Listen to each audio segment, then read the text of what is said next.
Thank you, Mr. President. I want to say a few words about the Wyden-Lummis-Toomey amendment that is ready for the Senate to vote on tonight. America is, at its core, a country of innovators. It's written into our DNA. It's why we were the first country to develop a computer, land on the moon, and develop the internet. Right now, our financial system is evolving before our eyes, much in the same way that the internet first began to find a foothold in the mid-1990s. Distributed ledgers, digital assets, and other forms of financial technology are in the early stages of transforming the way we share and store value. These technologies have the potential, if implemented properly, to create a vast new economic opportunity, reduce systemic risk in our economy, and provide for faster payments, and create a more inclusive financial system. These are principles that all Americans can agree on. America has a heritage of being the global leader in financial services.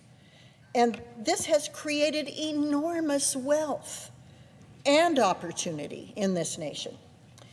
But we must be careful not to rest on our laurels. America's leadership in the global economy is a privilege, not a right, and one we must earn through innovation and hard work. Europe, China, Singapore, and other nations have a head start on the United States in implementing financial technology and integrating it into their economies. We have a window to catch up because the US dollar is still the world's reserve currency, and because our central role in payments and the capital markets put us there. But let's not make a mistake here. We still have a lot of catching up to do. The digital asset reporting provisions in the infrastructure bill is one of the first times the Senate has been required to grapple with the opportunities and risks of digital assets. Thank you, Senator Portman, for bringing attention to this very important issue.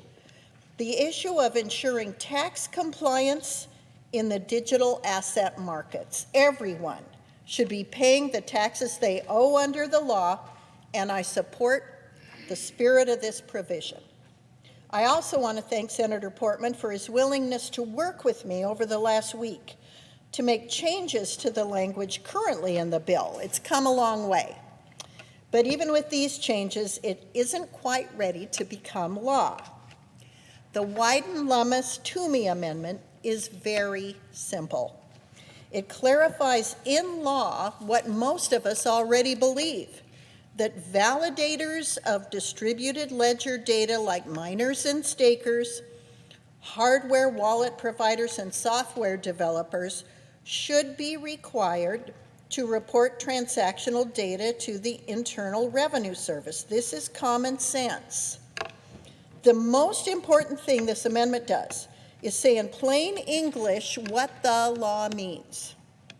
This is so important to startups, small business owners, and ordinary Americans who want to take a risk on their ideas. In many cases, these Americans can't hire a fancy lawyer to tell them what a complicated law means.